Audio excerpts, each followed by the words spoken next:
मुझे दर्जनों कॉल आते हैं, हजारों कॉल आते हैं, खासकर जनरल कैटेगरी के लोगों का। उनका एक ही सवाल है कि अब पहले की तरह जातिवाद नहीं होता है। या तो वो बहुत भोले हैं या बहुत शातिर हैं। मैं उनसे सवाल पूछता हूं कि अब जातिवाद पहले की तरह गांव में नहीं है सर। 90 के दशक तक SC ST OBC की संख्या कम थी कॉलेज यूनिवर्सिटी में। अब धीरे धीरे उनकी संख्या बढ़ रही है। UGC की जो गाइडलाइंस है वो बैर तोड़ लेने, बकरी चोरी कर लेने के लिए नहीं है। UGC की गाइडलाइंस है जो कॉलेज यूनिवर्सिटी में जो भेदभाव हो रहा है उसके खिलाफ। लेकिन सोचिए, लोग अभी भी कह रहे हैं कि अब कहाँ झाड़ू लटकाया जाता है, अब कहाँ हांडी बांधा जाता है, अब कहाँ मूंछ रखने पर मारा जाता है। मतलब सोचिए, लोगों को जातिवाद का मतलब वही पुरानी चीजें वो बोलते हैं, नए चीजों के लिए उनके पास जानकारी नहीं है। और दुर्भाग्य तो यह है कि ये बात सिर्फ गांव समाज के लोगों पर लागू नहीं होता है। जो media, judiciary, college, university, bureaucracy और बिजनेस में जो जनरल कैटेगरी लोग बैठे हैं वो भी इस बात को मानने के लिए तैयार नहीं है। मैं कल से आपको बता रहा हूं, रोज बताता हूं कि अब जातिवाद महीन हो गया है। अब जातिवाद शहरों में होता है, अब जातिवाद गांव में नहीं होता है। गांव में मोटा जातिवाद है, जो करता है उस पर FIR दर्ज होता है। मोटा जातिवाद में SC ST OBC के लोग भी शामिल है एक दूसरे के प्रति, उन पर SC ST एक्ट भी लगता है।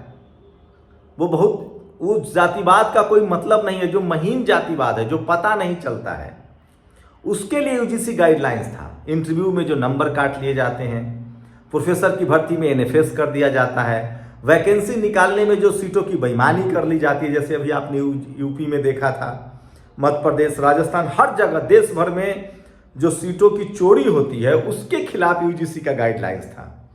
इतनी सी बात भी लोग नहीं समझ रहे हैं। या तो वो बहुत शातिर हैं या सचमुच उनको जातिवाद का जो बदलता ये जो वर्जन है वो पता नहीं चल रहा है। मैं बता रहा हूं, जब तक भारत में संविधान नहीं था तो SC ST के लोग संसद में नहीं आ पाते थे, लोग कॉलेज यूनिवर्सिटी में नहीं आ पाते थे। SC ST को रिजर्वेशन मिला, SC ST के रिजर्वेशन मिला पार्लियामेंट में, विधानसभा में। सोचिए, इस देश में आज भी आजादी के 75 साल बाद भी SC ST के जो नेता हैं वो रिजर्व सीट पर ही चुनाव लड़ पाते हैं। कहीं कोई इक्का दुक्का जनरल पर लड़ जाता होगा। OBC की तो राजनीतिक भागीदारी ही बढ़नी शुरू हुई है 90 के बाद। तो समझिए कि जब राजनीति में, जिसमें 90% वोट है लोगों के पास, वहां भी उनकी हिस्सेदारी 50% से ज्यादा नहीं है। जबकि इसके लिए कितना आंदोलन हुआ, जगदेव बाबू की शहादत हुई, जननायक कर्पूरी ठाकुर को संघर्ष करना पड़ा, लालू यादव, मायावती जी, मान्यवर कांसी राम साहब, सोनीलाल पटेल, ये तमाम बहुजन महापुरुषों के संघर्ष के बावजूद आज भी SC ST के लोग रिजर्व सीट पर चुनाव जीतते हैं।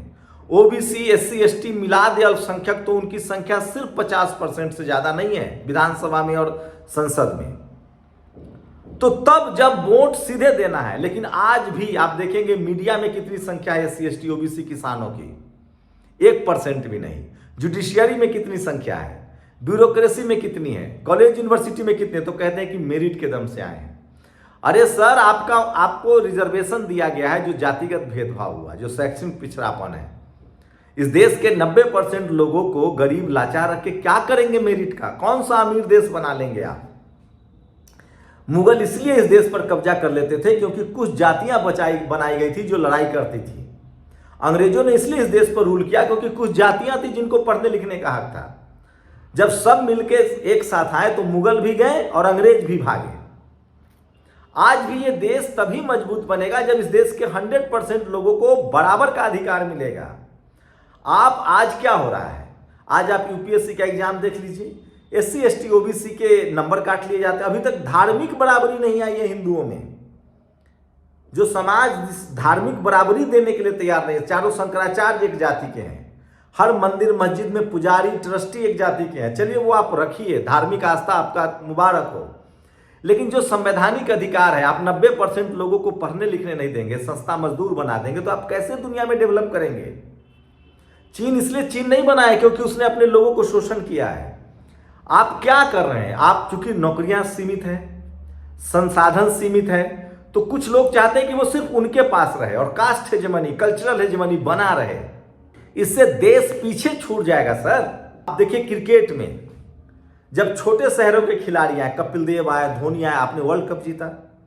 IPL आया, डाइवर्सिटी आई, तमाम यादव, कुर्मी, कुशवाहा, पटेल, वर्मा सब खेलने लगे। आज हमारी टीम कितनी मजबूत है। आपको स्पोर्ट्स में किसान जाति के जो बच्चे हैं, जाट, गुर्जर, सब कुश्ती में कितना अच्छा कर रहे हैं, तीरंदाजी में आदिवासी। तो आप जब इस देश के गांवों से, शहरों से और हर जाति के लोगों को लाएंगे स्पोर्ट्स में, तो वो बेहतर होगा।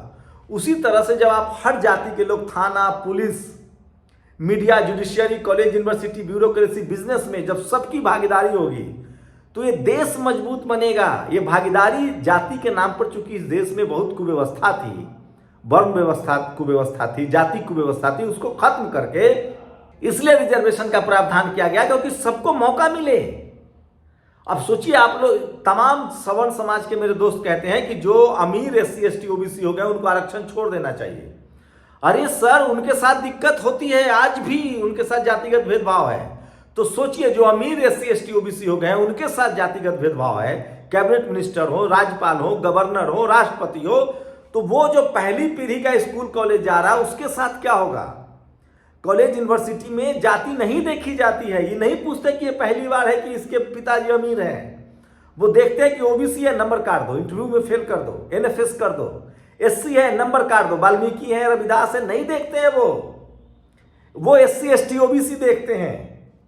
इकोनॉमिक वीकर सेक्शन का आरक्षण नहीं मिल रहा है जाटों, पटेल समाज को, जाट समाज को, मराठा समाज को, वो जनरल में है।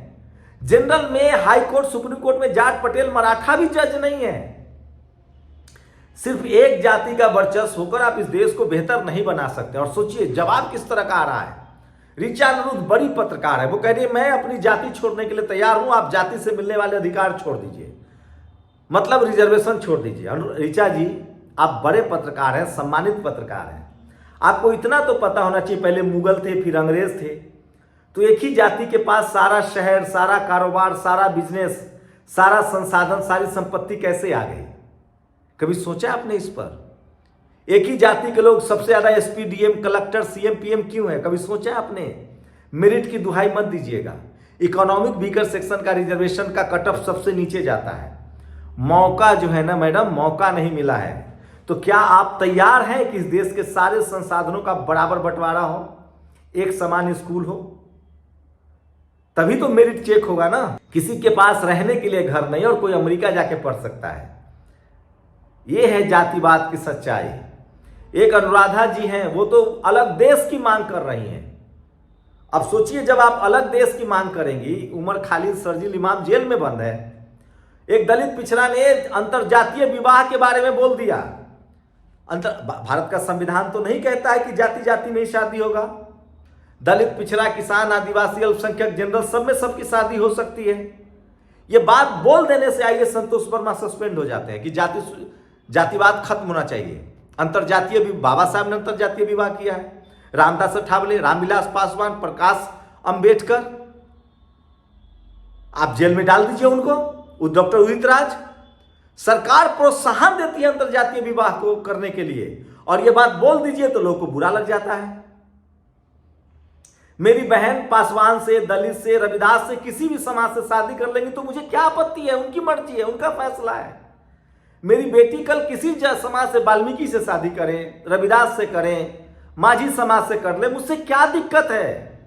ये उनका व्यक्तिगत फैसला होगा। मैं सलाह दे सकता हूं, ये सही है, ठीक है, पिता के तौर पे अगर मैं, लेकिन मैं ये नहीं कह सकता कि मैं तुम्हारी हत्या कर दूंगा। आप बताइए, हो रहा है। अगर आप कोई कह दे कि मैं फलाना जाति में शादी करना चाहता हूं तो उसकी हत्या हो जाएगी। आप एक बेहतर मुल्क की बात कर रहे हैं। एक है साहब भूमिहार समाज से, वो तो कह रहे हैं कि हमको मुसलमान बन जाना चाहिए, लुल्ली कटवा लेना चाहिए। भाषा है उनकी, वीडियो बना रहे हैं वो। कल तक तो आप हिंदू बन रहे थे, हिंदू एकता की बात करते, हिंदू यूनिटी की बात कर रहे थे। जैसे एक खबर चल रही कि एक दलित समाज के लोग जनेऊ दिखा रहे हैं, चुटिया दिखा रहे हैं। अरे सर, ये अधिकार आप हमको दे नहीं रहे, संविधान दे रहा है। और हमको मन होगा तो हम जाएंगे मंदिर, नहीं मन होगा तो नहीं जाएंगे। अब जातिवाद वहां नहीं होता है जो हम जातिगत पेशे में हैं। आप जातिवाद अब महीन हो गया है। अब कॉलेज, यूनिवर्सिटी, मीडिया, जुडिशियरी में जातिवाद होता है। ये जनरल कैटेगरी के पत्रकार सफाई कर्मचारी से पूछते हैं, कि आपके साथ जातिवाद होता है? वो कहेगा नहीं, क्योंकि वो तो अपनी जाति का काम कर रहा है। कोई लकड़ी का काम कर रहा है, लोहे का काम कर रहा है, चमड़े का काम कर रहा है, उसके साथ क्या जातिवाद होगा? आप पूछिए किसी एसपी, डीएम, कलेक्टर से जाके कि जातिवाद होता है कि नहीं, तब पता चलेगा जातिवाद कितना महीन है। इस देश के एससी, एसटी, ओबीसी, किसान, अल्पसंख्यक समुदाय के लोग जितने ऊपर के पदों पर जाते हैं उतना भेदभाव बढ़ जाता है। पिछले 10 साल से मुस्लिम समाज के साथ क्या चल रहा है?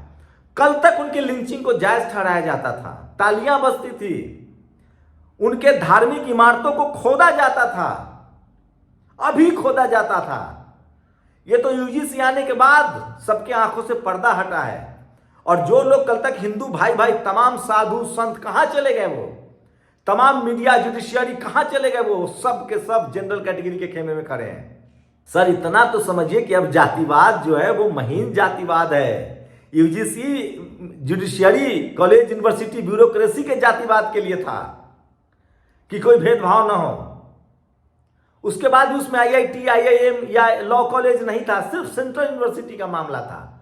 अरे सर, जब आप पढ़ने के लिए भी और कह रहे हैं कानून का दुरुपयोग होगा, कैसे दुरुपयोग हो जाएगा? तो कौन सा कानून का दुरुपयोग नहीं होता है? ना आप जातिवाद होता है ये मानते हैं, ना जातिगत के आधार, मतलब तो क्या बोला जाए, मतलब क्या कहा जाए? या तो सचमुच जो लोग मानते हैं कि इस देश में जातिवाद नहीं है, वो या तो बहुत शातिर हैं या बहुत सज्जन हैं। सोचिए, इस देश में अभी भी इस देश के 90% नागरिकों को बराबर का नागरिक मानने के लिए तैयार नहीं है लोग। और अनुराधा जी कह रहे हैं कि हमें अलग देश चाहिए। कोई दलित, पिछड़ा, किसान, आदिवासी, अल्पसंख्यक बोल देता तो जेल चले जाते। प्रधानमंत्री के खिलाफ पहले किसान आंदोलन करते थे तो उनको देशद्रोही, खालिस्तानी, पाकिस्तानी कहा गया, मुसलमानों को आतंकवादी कहा गया, दलित पिछड़ों को उग्रवादी, नक्सलवादी कहा जाता है। आज टोकरी भर भर कर गालियां दी गई। सोचिए, तुम कत्ल करो तो कुछ नहीं, हम आह कर दिए तो खता हो गई। रुचि तिवारी को देखा, उन्होंने एक दलित पत्रकार की मोबाइल छीन रही थी। एक और दलित पत्रकार है गौतम, उनसे मारपीट कर रही थी। उनको सवर्ण समाज की लड़कियों ने पकड़ा और बाहर किया। उन सवर्ण समाज की प्रोग्रेसिव लड़कियों पर हमले हुए हैं थाने के अंदर। सोचिए, हजारों की भीड़ थी दलित समाज, पिछड़े समाज की यूजीसी के पक्ष में। रुचि तिवारी चीख चीख कर रिपोर्टिंग कर रही थी, किसी ने उनके आसपास भी नहीं फटका। जो जवाब देना था तो वो हट गए। ये है संविधान मानने वाले लोगों की। आपको एक यूजीसी की गाइडलाइन जिसको रद्द कर दिया गया, आपको अलग देश चाहिए। इस देश के दलित, पिछड़े, किसान, आदिवासी, अल्पसंख्यक न मुगलों के डर से धन बदला। कौन लोग बदले वो समझ लीजिए, आप लोग रिसर्च कीजिए कौन उनके दरबारी थे नवरत्न। न अंग्रेजों के डर से इन लोगों ने, जितने ट्राइबल जातियां थी, आदिवासी जातियां थी, ट्राइबल्स थे, राजभर थे, उन सबको गुंडा एक्ट बना दिया था। इन लोगों ने कभी समझौता नहीं किया, इस देश के लिए लड़ा। और जब से संविधान बना है, सारे अत्याचार, जुल्म सहने के बाद, चाहे वो मोटा जातिवाद हो, चाहे महीन जातिवाद हो, कभी देश तोड़ने की बात नहीं कहते हैं, देश से अलग होने की बात नहीं कहते। कहते हैं कि हमें कुछ भी ना मिले, लेकिन हम देश के खिलाफ नहीं जाएंगे, हम धर्म के खिलाफ नहीं जाएंगे। आप ही लोग कहते हैं ना कि मुगलों के दौर में धर्म बदलवाया गया, तो इसका मतलब है कि दलित पिछड़ों ने, जो आज जिनको आपने शूद्र अछूत बनाया, उन्होंने धर्म नहीं बदला, बदले में नाली साफ की, चमड़े का काम किया, मुर्दा उठाया, लाश उठाई, डोली चढ़ाई। अगर मुगलों के समय ही जाति बनी तो, जबकि ये सच्चाई नहीं है, जाति पहले से बनी हुई है, 1000 साल से जाति बनी हुई है, तब भी उन्होंने अपना धर्म नहीं छोड़ा। अंग्रेजों से उन्होंने लड़ना नहीं छोड़ा, चाहे भगवान बिरसा मुंडा हो, तिलका मांझी हो, सिद्धो कान्हो हो। और आज आपको एक यूजीसी गाइडलाइंस है, आपको अलग देश चाहिए। आप इस देश के 90% को संवैधानिक अधिकार जो मिला है उसको छीनना चाहते हैं। अरे उनका तो वोट का अधिकार भी अब जा रहा है। इस देश के 90% लोग किस तरह से लाचार और बेबस हैं। 90% लोग 10 रोटी में गुजारा कर रहे हैं, और 10 लोगों की थाली में 90 रोटी है, उसके बाद भी कह रहे हैं कि हमारे साथ अन्याय हो रहा है। शहर आपका, जमीन आपकी, बिजनेस आपका, खेत खलिहान आपके, जज आप, आईएएस आप, पीसीएस आप, चपरासी से लेकर चीफ जस्टिस तक आप हैं। हमारे पास क्या है? सिर्फ एक संवैधानिक अधिकार जो मिल नहीं रहा है, और नए नए तरीके से जातिवाद हो रहा है। सोचिएगा जरूर। शुक्रिया। दस्तक की आपसे गुजारिश है कि अगर इसको बचाना चाहते हैं तो नेशनल दस्तक को सब्सक्राइब करने के लिए रेड कलर के सब्सक्राइब बटन को दबाएं, फिर बेल आइकन की घंटी दबाएं। नेशनल दस्तक को बचाने के लिए बहुत जरूरी है कि हर खबर को शेयर करें, लाइक करें, कमेंट जरूर करें।